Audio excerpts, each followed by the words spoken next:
Bismillahirrahmanirrahim. Assalamualaikum warahmatullahi wabarakatuh. Pemirsa dimanapun berada, terutama mahasiswa Prodi Akuntansi Universitas Muhammadiyah Yogyakarta. Pada kesempatan kali ini bersama saya Barbara Gunawan akan membahas mata kuliah Analisis Informasi Keuangan dengan topik analisis kredit, yaitu lebih fokus kepada struktur modal dan solvabilitas. Materi ini adalah lanjutan dari materi analisis kredit yang sebelumnya sudah disampaikan untuk analisis likuiditas. Pemirsa sekalian, dasar-dasar solvabilitas di sini kita akan lihat dulu dari perbedaan ya. Dari materi yang pernah kita bahas yaitu tentang likuiditas. Bahwa kalau likuiditas itu sifatnya jangka pendek dan ukuran analitisnya akurat. Tapi kalau solvabilitas itu dia lebih merupakan jangka panjang dan biasanya ukuran analitis kurang akurat tapi menyeluruh. Kemudian saudara, untuk elemen kunci solvabilitas itu terdiri dari struktur modal dan earning atau earning power. Di mana struktur modal itu adalah sumber pendanaan perusahaan, sedangkan earning adalah kemampuan berulang untuk menghasilkan kas dari operasi. Pentingnya struktur modal. Jadi perlu diketahui bahwa struktur modal itu adalah pendanaan ekuitas dan utang pada suatu perusahaan yang sering dihitung berdasarkan besaran relatif berbagai sumber pendanaan. Saudara, stabilitas keuangan dan risiko gagal melunasi utang itu sangat bergantung pada sumber pendanaan serta jenis dan jumlah berbagai aset yang dimiliki oleh perusahaan. Di sini kita lihat karakteristik utang dan ekuitas. Yang pertama, saudara, ekuitas. Jadi ekuitas itu adalah pengembaliannya tidak pasti dan tidak menentu. Tidak ada pola pembayaran kembali, sifatnya permanen dan tangguh di saat sulit, tidak memiliki persyaratan dividen wajib. Kalau modal utang harus dibayar kembali pada waktu tertentu, makin besar proporsi utang, makin tinggi beban tetap dan pembayaran kembali. Kegagalan membayar menyebabkan proses hukum. Kemudian untuk leverage keuangan, ini penggunaan utang untuk meningkatkan laba, kemudian memperbesar keberhasilan laba dan kegagalan atau rugi manajerial. Saudara, dari sudut pandang pemegang saham, uang itu adalah sumber pendanaan eksternal yang lebih disukai, ya. Di sini kita lihat alasannya. Jadi, apa sih motivasi memperoleh modal utang?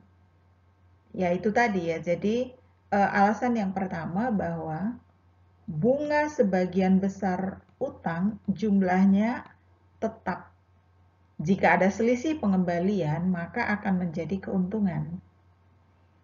Bunga merupakan beban yang dapat mengurangi pajak, sedang dividen tidak. Ya, itulah sebabnya modal utang ini biasanya akan memotivasi, ya, karena ada dua alasan tersebut.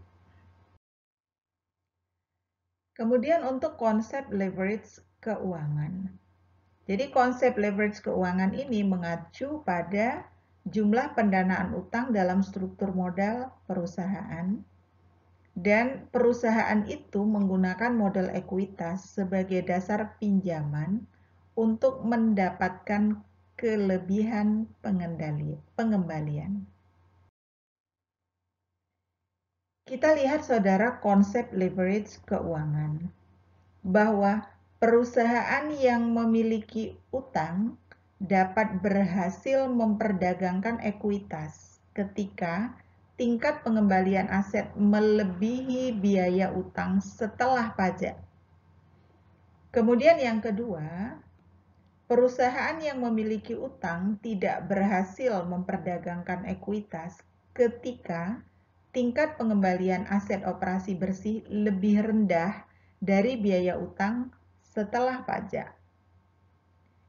Yang ketiga, dampak leverage akan diperbesar pada tahun baik dan tahun buruk. Untuk pengurangan pajak bunga. Jadi saudara, bunga itu merupakan pengurang pajak Sementara dividen kas itu untuk pemegang ekuitas. Ya, bukan karena bunga merupakan pengurang pajak, laba yang tersedia untuk pemegang ekuitas menjadi lebih besar. Bunga yang tidak dibayar dapat menyebabkan kebangkrutan. Sedangkan dividen yang tidak dibayar tidak menyebabkan kebangkrutan. Nah, di sini kita lihat, saudara, ilustrasi tentang kasus pengurangan pajak bunga untuk Risky Incorporation dan Safety Incorporation. Kalau kita lihat di Risky Incorporation, di sini laba sebelum pajaknya sama dengan Safety Incorporation, sama-sama 100. Tapi Risky Incorporation itu ada bunga, yaitu 10% dari 100, yaitu dari 400, maaf, 10% dari 400, yaitu 40. Nah, sedangkan Safety and Corporation itu tidak ada. Ya. Nah, untuk Risky Incorporation kita lihat laba sebelum pajaknya jadinya 60. Kalau di Safety itu laba sebelum pajak tetap 100. Nah, sehingga di sini pajak untuk Risky Incorporation adalah 60 dikali 40% adalah 24. Tapi kalau untuk Safety itu adalah 100 dikali 40%, yaitu 40. Nah, sehingga kalau kita lihat laba bersih ya yang tercatat di Risky Incorporation adalah 36, sedangkan di Safety Incorporation adalah 60. Nah, kalau di Risky Incorporation ini ada bunga pemegang obligasi, kita tambahkan kembali, dia jadinya tambah 40, jadinya nanti 76. Ya. Tapi kalau di Safety itu total pengembalian pemegang efeknya itu adalah $60. Ya. Apa yang bisa kita simpulkan dari kedua kasus ini? Ya. Maka kita bisa lihat bahwa bunga itu merupakan pengurang pajak, sementara dividen kas untuk pemegang ekuitas tidak dapat dikurangkan. Yang kedua, karena bunga merupakan pengurang pajak, laba yang tersedia untuk pemegang ekuitas menjadi lebih besar. Yang ketiga, bunga yang tidak dibayar dapat menyebabkan kebangkrutan, sedangkan dividen yang tidak dibayar tidak menyebabkan kebangkrutan. Saudara, tentang penyesuaian terhadap nilai buku dan liabilitas. Kita lihat dari aspek pajak penghasilan tangguhan. Saudara, jika kemungkinan pelunasan pajak tangguhan tinggi, maka pajak tangguhan harus dianggap sebagai kewajiban jangka panjang. Sebaliknya, maka dianggap pendanaan jangka panjang, ya, jika yang sebaliknya terjadi. Kemudian untuk sewa guna operasi, ini sebaiknya diakui di laporan posisi keuangan untuk tujuan analisis. Lalu penyesuaian terhadap nilai aset berikutnya adalah tentang pendanaan di luar laporan posisi keuangan. Jadi membaca catatan atas laporan keuangan dan komentar manajemen adalah untuk mengetahui kewajiban yang tidak dicatat. Kemudian tentang kewajiban kontingen, yaitu membuat penilaian mengenai kontingensi menjadi kewajiban aktual. Lalu hak minoritas, yaitu jadi hak minoritas ini mirip klaim ya, klaim terhadap bagian ekuitas. Ya, selanjutnya tentang penyesuaian terhadap nilai buku liabilitas adalah utang yang dapat dikonversi. Jadi jika dikonversi ke saham biasa, maka utang dapat dikelompokkan sebagai ekuitas. Untuk saham preferen, ya, saham preferen dengan persyaratan kewajiban ditarik kembali harus dianggap sebagai utang. Selanjutnya, saudara, kita lihat komposisi struktur modal dan solvabilitas. Sekali lagi, saya sudah pernah menerangkan tentang rasio-rasio. Jadi, saudara cek kembali untuk materi tentang analisis rasio. Jadi, untuk rasio total utang dibagi total utang atau rasio total utang terhadap total modal, ini ya tinggal rumusnya ya total utang dibagi dengan total modal. Jadi nama rasionya itu kan menjadi rumusnya. Sedangkan rasio total utang terhadap ekuitas ya tinggal saudara bagi saja total utang dibagi dengan ekuitas pemegang saham. Kemudian untuk rasio utang jangka panjang terhadap modal ekuitas ya tinggal nanti dicari data utang jangka panjang dibagi dengan ekuitas pemegang saham. Lalu untuk rasio utang jangka pendek terhadap total utang, tinggal saudara bagi saja total utang jangka pendek dibagi dengan total utang. Nanti dilihat lagi ya materi tentang analisis rasio yang sudah pernah disampaikan di video learning terdahulu.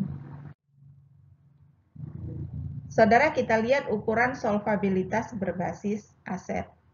Jadi analisis komposisi aset itu merupakan alat yang penting dalam menilai risiko yang dihadapi struktur modal.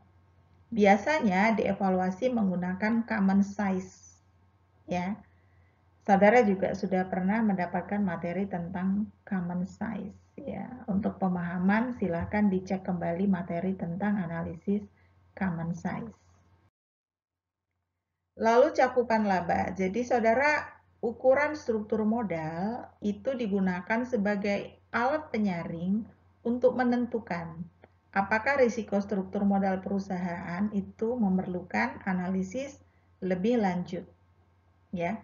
Saudara, di sini keterbatasan ukurannya adalah ketidakmampuannya untuk melihat ketersediaan arus kas untuk melunasi utang perusahaan.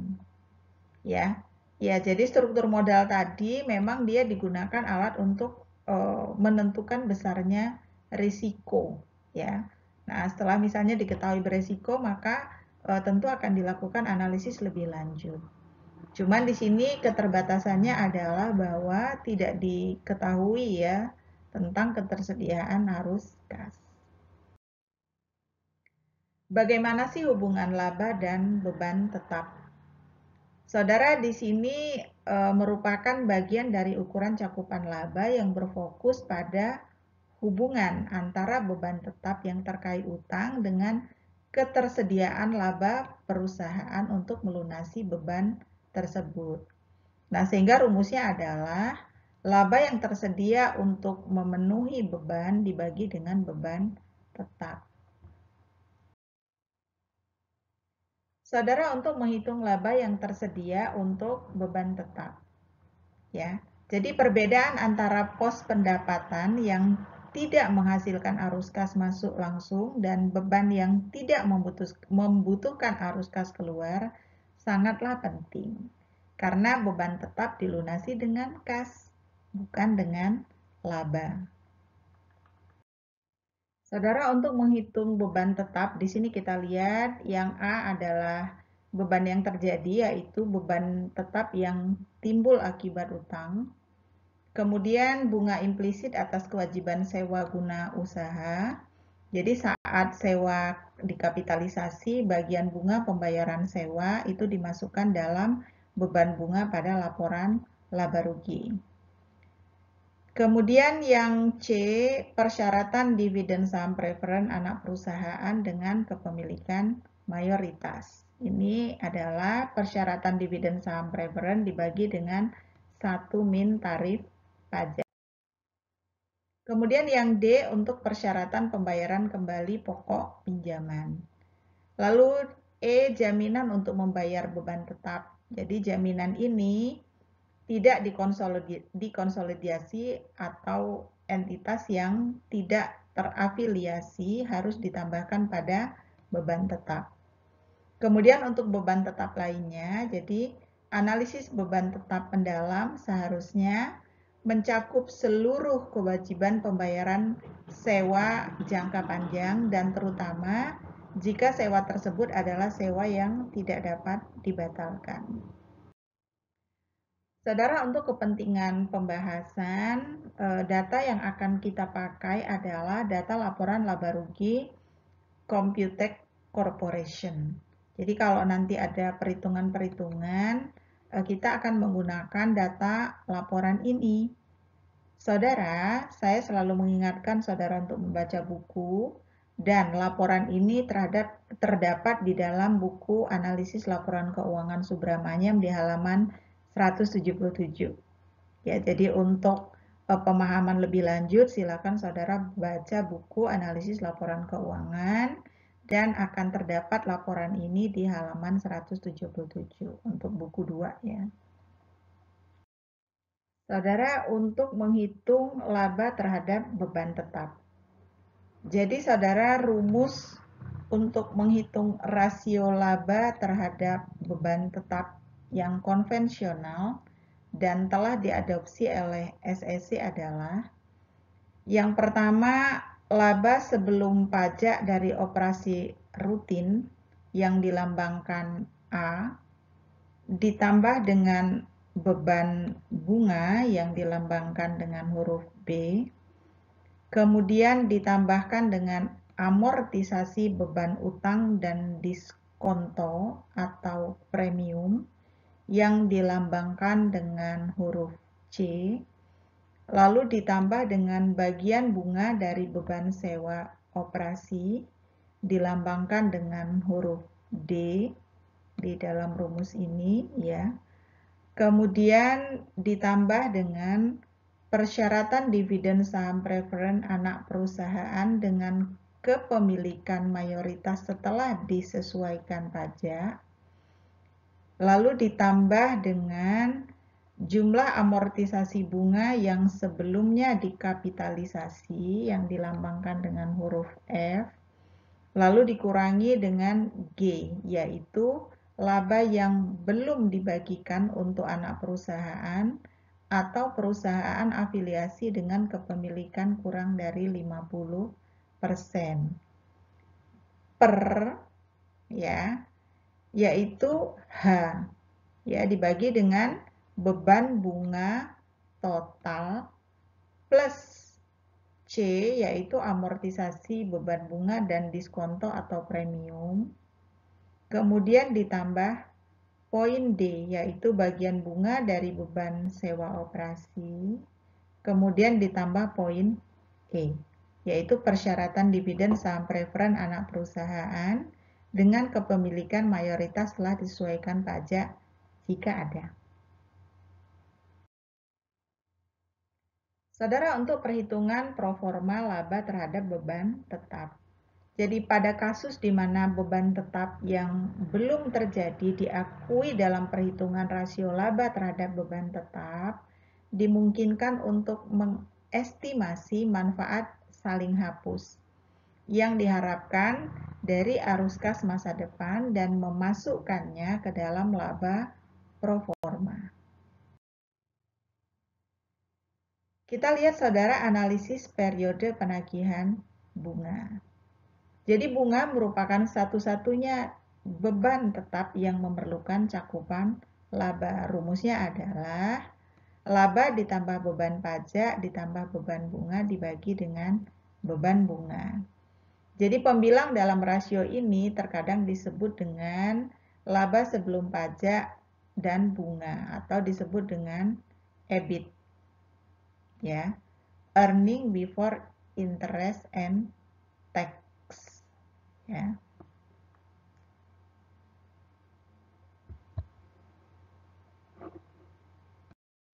Bagaimana hubungan arus kas dengan beban tetap? Kita lihat rasio arus kas terhadap beban tetap, ya. Di sini rumusnya adalah arus kas operasi sebelum pajak ditambah dengan penyesuaian, ya, dari poin B hingga poin G. Nah, di sini yang terdiri dari beban bunga, amortisasi beban utang dan diskonto, bagian bunga dari beban sewa operasi, persyaratan dividen saham preferen anak, jumlah amortisasi bunga yang sebelumnya dikapitalisasi, dan laba yang belum dibagi. Dibagi dengan beban tetap. Kemudian untuk kas dari operasi permanen. Jadi hubungan antara arus kas operasi perusahaan dengan beban tetap itu penting ya dalam analisis solvabilitas jangka panjang. Karena hubungan ini penting yang akan dinilai sifat permanen dari arus kas operasi. Misalnya, penyusutan yang ditambahkan kembali pada laba bersih permanen dibandingkan dengan laba bersih karena adanya pemulihan penyusutan dari penjualan mendahului diterimanya laba. Kemudian cakupan laba atas dividen saham preferen. Saudara, dividen saham preferen itu bukan merupakan pengurang pajak. Dividen ini harus dibayar dengan laba setelah pajak. Nah, rumusnya adalah laba sebelum pajak ditambah penyesuaian dari poin yang tadi di slide sebelumnya, yaitu poin B hingga poin G. Dibagi beban tetap plus dividen saham preferen per 1 min tarif pajak. Ya. Nah, kalau saudara lihat tadi di dalam laporan laba rugi Computex Corporation yang tadi sudah saya sajikan di slide sebelumnya, maka kita bisa lihat, kita masukkan di dalam rumus, hasilnya adalah 2.200 ditambah 700 ya untuk poin B dan C, kemudian ditambah 300 ditambah 80 dikurangi 600 ditambah dengan 200 ya, dibagi dengan 840 plus 60 untuk poin C, kemudian ditambah 300 ditambah 400 per 1 min 0,5. Supaya lebih jelas dilihat lagi ya laporan keuangan tadi. Saya tidak memungkinkan untuk menghadirkan laporan laba rugi di slide ini karena tempatnya yang tidak memungkinkan. Saudara, tentang interpretasi ukuran cakupan laba. Jadi terdapat korelasi yang tinggi antara ukuran cakupan laba dengan tingkat gagal bayar utang, yaitu makin tinggi cakupan maka makin rendah tingkat gagal bayar. Kenaikan tingkat imbal hasil atas utang jarang dapat mengompensasi risiko hilangnya pokok pinjaman bagi kreditur. Kemudian untuk pentingnya variabilitas dan persistensi untuk cakupan laba. Jadi faktor penting dalam mengevaluasi ukuran cakupan laba adalah perilaku laba dan arus kas dari waktu ke waktu. Di mana makin stabil pola laba perusahaan atau industri, makin rendah ukuran cakupan laba dapat diterima. Untuk pentingnya pengukuran dan asumsi cakupan laba. Jadi dia menentukan tingkat cakupan laba yang dapat diterima itu tergantung dari metode dalam menghitung ukuran cakupan laba. Ukuran ini mengasumsikan definisi laba dan beban tetap yang berbeda. Tingkat rasio yang dapat diterima juga berbeda antar ukuran laba. Misalnya laba rata-rata atau laba terburuk atau laba terbaik atau laba menengah yang akan diambil. Saudara, tentang resiko pengembalian struktur modal. Jadi suatu perusahaan dapat meningkatkan resiko dan potensi pengembalian pemegang saham apabila dia meningkatkan utang. Potensi manfaat utang lainnya adalah adanya beban yang dapat mengurangi pajak. Sementara dividen yang dibayarkan kepada pemegang saham itu tidak mengurangi pajak. Namun, perlu diketahui bahwa mengganti ekuitas dengan utang itu akan menghasilkan struktur modal yang lebih berbahaya. Tentang peringkat utang. Jadi saudara, untuk peringkat utang, terutama tentang obligasi, saudara bisa pelajari di materi khusus tentang obligasi. Jadi untuk peringkat obligasi itu ada yang menilainya dari peringkat AAA, kemudian peringkat yang berikutnya adalah AA, A, dan B. Ya. Jadi peringkat kredit obligasi ini merupakan cerminan kombinasi penilaian atas kelayakan kredit. Ya. Jadi semakin A-nya banyak, itu tentunya menunjukkan semakin baik. Ya. Jadi peringkat obligasi tadi dikatakan cerminan kombinasi penilaian atas kelayakan kredit penerbit obligasi dan kualitas efek yang dinilai. Penilaian kelayakan kredit itu biasanya dinyatakan dalam simbol yang mencerminkan tingkat risiko kredit. Simbol yang saya maksud tadi adalah contohnya AAA, nilai AA, A, dan B. Saudara, peringkat obligasi perusahaan. Jadi dalam memberi peringkat penerbitan obligasi industri, badan pemeringkat itu biasanya berfokus kepada perlindungan aset, sumber daya keuangan, kemampuan menghasilkan laba, manajemen, dan penyisihan pelunasan utang spesifik dari perusahaan yang menerbitkan obligasi. Selain itu juga ukuran perusahaan, pangsa pasar, posisi industri, pengaruh musiman, dan kondisi perekonomian secara umum itu memengaruhi peringkat obligasi perusahaan. Keterbatasan dari permainan peringkat. Jadi peringkat utang itu berguna bagi penerbitan utang dalam jumlah besar yang mempunyai keterbatasan bawaan dari prosedur standar badan pemeringkat. Penerbitan utang itu mencerminkan berbagai karakteristik, yaitu memberikan kesempatan untuk mengidentifikasi perbedaan antara berbagai kelompok peringkat dengan menilai dampak yang menguntungkan dan merugikan dalam kelompok peringkat mereka. Saudara, dalam hal memprediksi kesulitan piutang. Jadi, aplikasi untuk mengidentifikasi area yang memerlukan penelitian dan analisis lebih lanjut itu adalah tentang memprediksi kesulitan keuangan, ya, atau financial distress prediction. Model kesulitan keuangan itu disebut dengan model prediksi kebangkrutan. Ya, model ini mengasumsikan bahwa rasio keuangan menunjukkan adanya bukti kesulitan dan dapat dideteksi sejak dini. Saudara, ukuran yang biasa digunakan itu adalah Altman Z-score.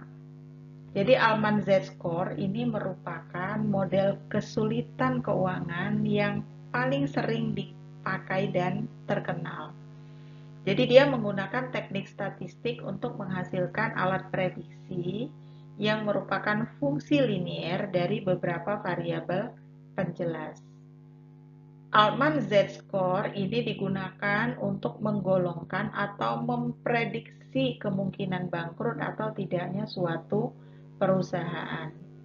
Rumusnya adalah Z sama dengan 0,717x1 ditambah 0,847x2 ditambah 3,107x3 ditambah 0,420x4 ditambah 0,998x5. Saudara, setelah dilakukan perhitungan nanti bila Z ya nilainya itu di atas 2,9 berarti berada pada zona yang aman. Kalau nilai Z berada di antara 1,23 dan 2,9 berarti itu zona abu-abu. Tapi bila Z kurang dari 1,23 berarti itu adalah zona distress. Ya. Apa sih distress? Jadi saudara, financial distress itu merupakan suatu tahap penurunan kondisi finansial yang terjadi pada perusahaan yang sebelumnya mengalami likuidasi atau kebangkrutan. Saudara, rumus ini adalah rumus yang digunakan untuk perusahaan manufaktur ya. Jadi formula ini digunakan khusus untuk perusahaan manufaktur. Untuk perusahaan jenis lain bisa digunakan rumus yang berbeda. Saudara, model kesulitan keuangan dan analisis laporan keuangan di sini dinyatakan bahwa tidak ada bukti bahwa perhitungan Z-score lebih baik untuk menganalisis solvabilitas jangka panjang dibandingkan penggunaan sarana analisis terintegrasi. Penelitian hanya memberikan bukti bahwa Z-score merupakan alat yang bermanfaat untuk menyaring, memantau, dan mengarahkan perhatian pada area tertentu. Saudara, demikian yang dapat saya sampaikan.